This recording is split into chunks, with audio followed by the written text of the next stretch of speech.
नमस्कार दोस्तों, स्वागत है आप सभी का हमारे आज के इस नए वीडियो में। और आज के इस नए वीडियो में आप सभी छात्र छात्राओं को नई अपडेट बताना चाहेंगे। दोस्तों, मध्य प्रदेश के समस्त सरकारी एवं प्राइवेट आईटीआई में प्रवेश सत्र 2024-25 के अंतर्गत ऑनलाइन आवेदन प्रारंभ हो चुके हैं। तो जो भी छात्र छात्राएं कक्षा 10वीं के बाद या 12वीं के बाद आईटीआई का कोर्स करना चाहते हैं वो यहाँ पे अपना ऑनलाइन रजिस्ट्रेशन कर सकते हैं और अपना आईटीआई में एडमिशन ले सकते हैं। तो इसकी जो प्रवेश प्रक्रिया है वो प्रारंभ हो चुकी है। इससे संबंधित पूरी जानकारी आपको हम इस वीडियो में बताने वाले हैं। आप आवेदन कब से कब तक कर सकते हैं और इसमें आप आवेदन जो है स्टेप बाय स्टेप कैसे कर पाएंगे, इसकी भी जानकारी इस वीडियो में हम बताएंगे। सबसे पहले हमने जो है मुख्य पोर्टल ओपन किया हुआ है। आप देख सकते हैं dsd.mp.gov.in की जो वेबसाइट इसे ओपन किया हुआ है। यहाँ पे ओपन होने के बाद आप देख सकते हैं ऑनलाइन प्रवेश 2024-25 पंजीकरण प्रारंभ हो चुके हैं और यहाँ पे लिंक आ चुका है। तो यहाँ पे आपको क्या करना है, आईटीआई प्रवेश 2023 का ऑप्शन है, इसे अपडेट कर दिया जाएगा। तो यहाँ पे 24 आ जाएगा। अभी पुराना पोर्टल है तो अपडेट नहीं हो पाया। तो यहाँ पे आप देख सकते हैं सबसे पहले यहाँ पे समय सारणी दी गई है। तो यहाँ पे आपके 1 मई 2024 से आवेदन प्रारंभ हो चुके हैं और यहाँ पे आपका जो प्रवेश विवरणिका है वो या रूल बुक है वो यहाँ पे दी गई है और आईटीआई की जो ट्रेडों की लिस्ट है वो भी यहाँ पे दी गई है, तो आप चेक कर सकते हैं। साथ ही रजिस्ट्रेशन के लिए यहाँ पे जो रजिस्ट्रेशन करें का ऑप्शन है, यहाँ पे जाकर रजिस्ट्रेशन कर सकते हैं। रजिस्ट्रेशन से पहले समस्त आवेदक जो मध्य प्रदेश के मूल निवासी हैं उनके पास जो समग्र पोर्टल का समग्र आईडी है, उनका जो केवाईसी है, अगर वो नहीं है तो आप आवेदन नहीं कर सकते हैं। तो समस्त छात्र छात्राएं अपना समग्र आईडी का ई केवाईसी करवाएं, इसके बाद ही आपका यहाँ पे ऑनलाइन आवेदन फिल होगा। और आप अगर एससी एसटी और ओबीसी कैटेगरी से आते हैं या ईडब्ल्यूएस से आते हैं तो आपके पास जो प्रमाण पत्र है वो पूरी तरह से डिजिटल होना चाहिए, तभी आपका यहाँ पे ऑनलाइन आवेदन हो पाएगा। तो यहाँ पे कुछ रूल्स चेंज किए गए हैं जिन्हें आपको विशेष ध्यान देना है, इसके बाद ही ऑनलाइन आवेदन करना है।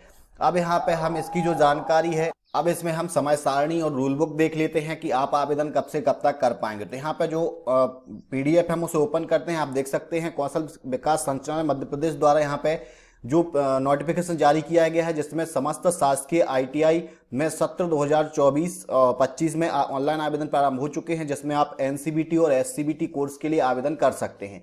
आवेदन आप कब से कब तक कर पाएंगे, तो यहाँ पे ऑनलाइन आवेदन की जो डेट दी गई है वो 1/5/2024 से 20/5/2024 तक रखी गई है। यानी 1 मई 2024 से 20 मई 2024 के बीच में आप अपना ऑनलाइन आवेदन कर सकते हैं। और यहाँ पे जो त्रुटि सुधार और चॉइस फिलिंग की जो डेट है वो अभी यहाँ पे नहीं दी गई है और साथ ही जो मेरिट लिस्ट है उसकी भी डेट नहीं दी गई है। तो बहुत जल्द इसकी अधिसूचना जारी कर दी जाएगी और हमारे वीडियो के माध्यम से आप तक ये जानकारी पहुंचा दी जाएगी। अब आवेदन कैसे करना है, तो step by step full process हम देख लेते हैं ताकि आवेदन करते समय आपको कोई प्रॉब्लम ना जाए।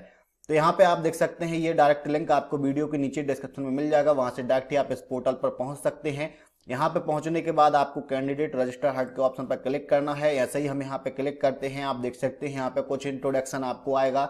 यहाँ पे आपको सबसे पहले ध्यान देना है, मध्य प्रदेश के जो आवेदक हैं, जो मूल निवासी हैं और आईटीआई में प्रवेश लेना चाहते हैं तो उनके पास जो समग्र आईडी है उसका ई केवाईसी होना अनिवार्य है। अगर ई केवाईसी नहीं है तो आप आवेदन प्रक्रिया आगे नहीं बढ़ा सकते हैं। साथ ही जो मध्य प्रदेश के मूल निवासी हैं उनके पास एससी एसटी ओबीसी और ईडब्ल्यूएस का जो प्रमाण पत्र है वो पूरी तरह से डिजिटल होना चाहिए। यानी आपका जो ई डिस्ट्रिक्ट द्वारा जो डाटा है वो लिया जाएगा और आपका जो मोबाइल नंबर है और ईमेल आईडी है वो भी आपका सही होना अनिवार्य है, तब जाकर आप यहाँ पे अपना ऑनलाइन आवेदन कर सकते हैं। तो यहाँ पे हम कंफर्म करते हैं। इसके बाद यहाँ पे आपसे पूछा जाता है कि आप मध्य प्रदेश के मूल निवासी हैं। अगर मध्य प्रदेश के मूल निवासी हैं तो यहाँ पे यस के ऑप्शन पर क्लिक करेंगे। अगर मध्य प्रदेश से बाहर के निवासी हैं तो नो के ऑप्शन पर क्लिक करेंगे।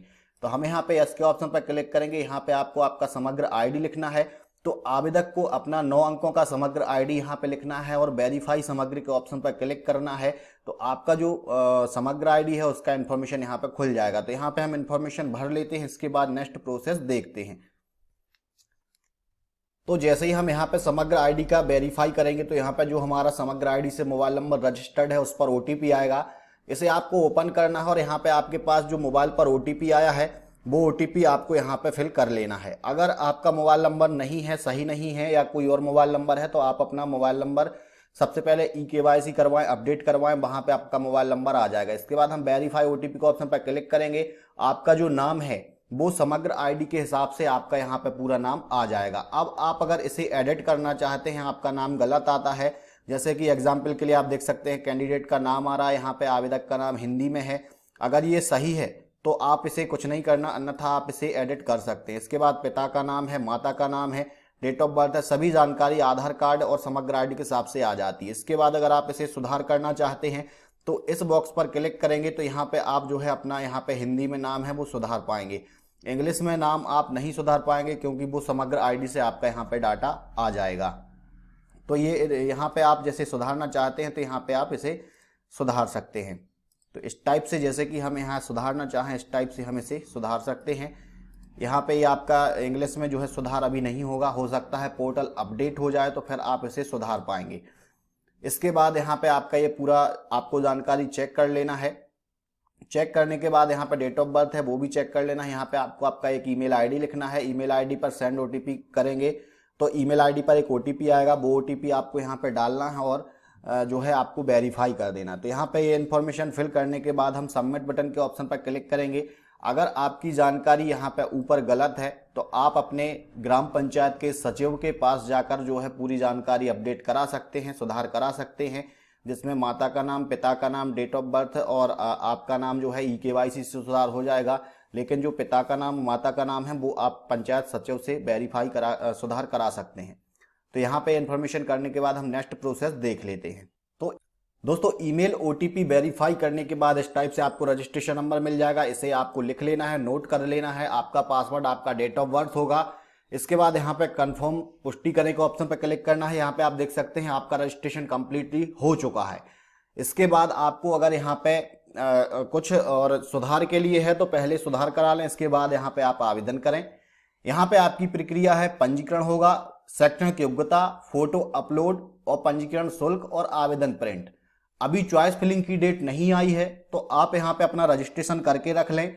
चॉइस फिलिंग की डेट आएगी तो आप चॉइस फिलिंग कर पाएंगे और मेरिट लिस्ट की डेट आएगी तो वो आपको इसी पोर्टल पर पूरी जानकारी देखने को मिल जाएगी। सबसे पहले हम कंप्लीट रजिस्ट्रेशन के ऑप्शन पर क्लिक करेंगे। आपका जानकारी आपके हिसाब से है। इसके बाद यहाँ पे आप समझ आता कि आप मध्य प्रदेश मूल निवासी हैं तो आपने पहले सिलेक्ट किया था यस, तो यस आएगा। धर्म में आपका जो भी धर्म है सिलेक्ट कर सकते हैं। इसके बाद यहाँ पे आप किस कक्षा में आधार मतलब ITI में किस कक्षा के आधार पर प्रवेश लेना चाहते हैं, कक्षा 8वीं, कक्षा 10वीं, कक्षा 10वीं, 8वीं और 10वीं। तो यहाँ पे 10वीं के आधार पे आपको एडमिशन लेना है। इसके बाद यहाँ पे अधिकतम शैक्षणिक योग्यता क्या है, आपने ITI किया है, 10वीं 12वीं किया है, डिप्लोमा है, ग्रेजुएशन है, पोस्ट ग्रेजुएशन है, क्या है, तो आप यहाँ पे लिख सकते हैं। जैसे कि हम 10वीं ही लिख देते हैं। समग्र आईडी है, आधार कार्ड नंबर आपको यहाँ पे लिखना है, आपका जो भी आधार कार्ड नंबर है। इसके बाद मूल निवास जिले का नाम ऑटोमेटिक आ जाएगा। आपका जो लिंग है वो पुरुष ऑटोमेटिक आ जाएगा समग्र आईडी के हिसाब से। इसके बाद कोई अगर अन्य मोबाइल नंबर देना चाहते हैं तो यहाँ पे दे सकते हैं, इसे छोड़ सकते हैं। श्रेणी में आपको SC ST OBC जो भी है सिलेक्ट कर सकते हैं। यानी यहाँ पे जनरल कैटेगरी यहाँ पे आप SC category, general category, SC category, ST category और OBC कैटेगरी, तो जो भी आपका कैटेगरी है वो आप यहाँ पे सिलेक्ट करेंगे। इसके बाद आप अगर जनरल कैटेगरी सिलेक्ट करते हैं तो आपको ये EWS श्रेणी का ऑप्शन खुलेगा। अगर आप EWS श्रेणी से आते हैं तो यहाँ पे आपको सिलेक्ट यस या नो सिलेक्ट करना होगा। यहाँ पे आपको आपका जो जाति प्रमाण पत्र है उसका रजिस्ट्रेशन नंबर यहाँ पे लिखना है। इस टाइप से आप अपना रजिस्ट्रेशन नंबर जो है टाइप कर सकते हैं। जो भी आपका रजिस्ट्रेशन नंबर होगा इस टाइप से आपको लिखना है। इसके बाद यहाँ पे आपको डेट लिखनी है, जिस डेट में आपका जाति प्रमाण पत्र जारी हुआ है, और प्रमाण पत्र सत्यापन करें के ऑप्शन पर क्लिक करना है। तो आपकी जो जानकारी है वो ऑटोमेटिक यहाँ पे फिल हो जाएगी। तो यहाँ पे जैसे ही हम जाति प्रमाण पत्र का नंबर लिखेंगे, डेट लिखेंगे, प्रमाण पत्र सत्यापन करेंगे तो ऑटोमेटिक आपका जानकारी है वेरीफाई हो जाएगा। इसके बाद जारी करने वाले अधिकारी का नाम लिखना है। तो यहाँ पे हमारा जो जाति प्रमाण पत्र है वो जिस अधिकारी ने जारी किया है वो SDM यहाँ पे हम लिख देते हैं। तो आप जो है जिस भी अधिकारी ने, वहाँ पे आपका लिखा हुआ होता है नीचे जहाँ पे सिग्नेचर होते हैं, वहाँ पे आप यहाँ पे लिख सकते हैं। तो हम SDM सागर लिख देते हैं। इसके बाद यहाँ पे प्रमाण पत्र जारी करने वाले जिले का नाम, तो यहाँ पे हमारा जो जिला है वो लिख देते हैं। इसके बाद यहाँ पे आपके पास कोई अन्य कैटेगरी है, जैसे कि आप अगर विकलांग हैं तो विकलांग सेलेक्ट करेंगे। यहाँ पर स्वतंत्रता संग्राम सेनानी, भूतपूर्व सैनिक, NCC, विभागीय ITI या कोई नहीं, तो यहाँ पे हम कोई नहीं सिलेक्ट करेंगे। इसके बाद यहाँ पे ये ऑप्शन ऑटोमेटिक हट जाते हैं। अगर आप किसी प्रकार से विकलांग हैं तो यहाँ पे आप अपनी विकलांगता दर्शा सकते हैं और प्रमाण पत्र भी लगा सकते हैं। इसके बाद हम आगे चलते हैं, ये इन्फॉर्मेशन हम यहाँ पे छोड़ देते हैं। स्पेशल कैटेगरी में आप यहाँ पे अगर भोपाल गैस पीड़ित या फिर जो यहाँ पे डूब से प्रभावित परिवार या जो भी है तो लिख सकते हैं, अन्यथा ऐसे हम ना कर देते हैं। इसके बाद यहाँ पे आप जो है जो 6 महीने का अलग से कोर्स होता है उसी में डबल सिस्टम ट्रेनिंग के माध्यम से एक कोर्स होता है DST का। अगर वो यहाँ पे आप करना चाहते हैं अपनी ट्रेड के साथ तो यहाँ पे वो कर सकते हैं। 6 महीने से 1 साल के बीच का आपका कोर्स होता है, अगर करना चाहे तो कर सकते हैं, अन्यथा इसे हम नो कर देते हैं। इसके बाद यहाँ पे आपसे पूछा था कि आप जो है पुलिस ITI में प्रवेश लेना चाहते हैं तो यस कर सकते हैं, अन्यथा हम इसे नो कर देते हैं। इसके बाद यहाँ पे ये जो IMC का ऑप्शन दिया गया है ये पेमेंट सीट है, जो कि हर ITI में एक या 2 सीट कंफर्म होती है, जो कि सेल्फ पेड कोर्स होता है, यानी आपको पूरा जो शुल्क है आपका वो शुल्क आपको पे करना होता है, जो कि 40, 50, 30 हज़ार के समथिंग यहाँ पे आपका शुल्क होता है। तो अगर ये सीट आप लेना चाहते हैं तो ले सकते हैं, अन्यथा इसे हम नो कर देते हैं। इसके बाद यहाँ पे आप जम्मू कश्मीर राज्य से विस्थापित हैं तो यहाँ पे हम नो कर देते हैं। परिवार की कुल वार्षिक आय कितनी है वो लिख देते हैं। इसके बाद यहाँ पे हम आगे चलते हैं। यहाँ पे परिवार का जो भूमि क्षेत्र है, कितनी भूमि है आपके पास वो लिख देते हैं। तो यहाँ पे है तो लिख दें, अन्यथा हम 0 कर देते हैं। इसके बाद यहाँ पे आप जो है असंगठित कर्मकार जो श्रमिक हैं उनके पुत्र पुत्री हैं तो यहाँ पे यस कर सकते हैं, नहीं है तो हम नो भी कर सकते हैं। अगर आप लिखते हैं तो यहाँ पे आपको जो है उसका रजिस्ट्रेशन नंबर देना होगा। इसके बाद यहाँ पे हम आगे चलते हैं। यहाँ पे हमें एड्रेस लिखना है, तो वर्तमान पता में जो कि आपका पता है तो यहाँ पे आपको आपका जो एड्रेस है वो लिख लेना है। यहाँ पे हम जो है अपना स्टेट सेलेक्ट करते हैं, यहाँ पे हम अपना जिला सेलेक्ट करते हैं, यहाँ पे हमें जो है तहसील सेलेक्ट करना है, यहाँ पे हमें जो है ब्लॉक सिलेक्ट करना है। ये सभी इंफॉर्मेशन आपको फिल करनी है। ग्राम पंचायत सिलेक्ट करना है, विधानसभा आपकी जो है सिलेक्ट कर सकते हैं या फिर आप लिख सकते हैं, पता कर सकते हैं। इसके बाद यहाँ पे आपका जो पिन कोड है वो आपको लिखना है। ये पूरी जानकारी फिल करने के बाद आपको इस बॉक्स पर क्लिक करना है, तो यहाँ पे आपकी जो जानकारी ऑटोमेटिक यहाँ पे फिल हो जाएगी। इसके बाद हम सबमिट टू सेव डेटा के ऑप्शन पर क्लिक करेंगे तो यहाँ पे आपका जो डाटा है वो सफलतापूर्वक सेव हो जाएगा। इसके बाद हम नेक्स्ट प्रोसेस पर चलेंगे, शैक्षणिक योग्यता। तो शैक्षणिक योग्यता की जो जानकारी है अब हम वो चेक कर लेते हैं। सेव करने के बाद शैक्षणिक योग्यता का ऑप्शन आएगा, हम इस ऑप्शन पर क्लिक करेंगे। यहाँ पे आपको 2 ऑप्शन दिए जाएंगे, 8वीं कक्षा की जानकारी और 10वीं कक्षा की जानकारी। तो यहाँ पे आप जो है हम कक्षा 10वीं की जानकारी देंगे। यहाँ पे हम कक्षा 10वीं का जो रोल नंबर है वो यहाँ पे लिख देंगे। यहाँ पे आपको जो है सत्र लिखना है, किस सत्र में आपने कंप्लीट किया है। यहाँ पे आपको परसेंटेज लिखना है। यहाँ पे आपके जो कितने प्राप्तांक हैं 425 लिख देते हैं। पूर्णांक कितना था 500 था, टोटल हमारा 85% आता है। इसके बाद हम इसे सेव कर देते हैं। सेव करने के बाद यहाँ पे हमारा जो इमेज अपलोड का ऑप्शन आएगा, यहाँ पे हमें जो है फोटो और सिग्नेचर अपलोड करना है। तो फोटो और सिग्नेचर आप यहाँ पे जो आपका फोटो है 100 KB से कम और फोटो है जो 50 KB से कम में यहाँ पे अपलोड करेंगे। तो फोटो के लिए हम सबसे पहले यहाँ पे अपलोड के ऑप्शन पर क्लिक करेंगे। हमारे सामने जो यहाँ पे एक पेज ओपन होगा, यहाँ पे हमारा जहाँ भी फोटो है हम फोटो आपको अपलोड करके यहाँ पे दिखा देते हैं। तो इस टाइप से हमारा जो फोटो है आप देख सकते हैं, जो कि यहाँ पे 62 KB का है। यहाँ पे हमारा फोटो अपलोड हो चुका है। यहाँ पे हमारा जो सिग्नेचर है, हम इसे अपलोड कर देते हैं। ये हमारा फोटो अपलोड करेंगे, ऑप्शन पर क्लिक करेंगे तो हमारा जो इन्फॉर्मेशन है पूरा फिल हो जाता है। यहाँ पे अब हमें भुगतान करना है, तो भुगतान के लिए हम इस ऑप्शन पर क्लिक करेंगे और पेमेंट भुगतान के लिए आगे बढ़ेंगे के ऑप्शन पर क्लिक करेंगे।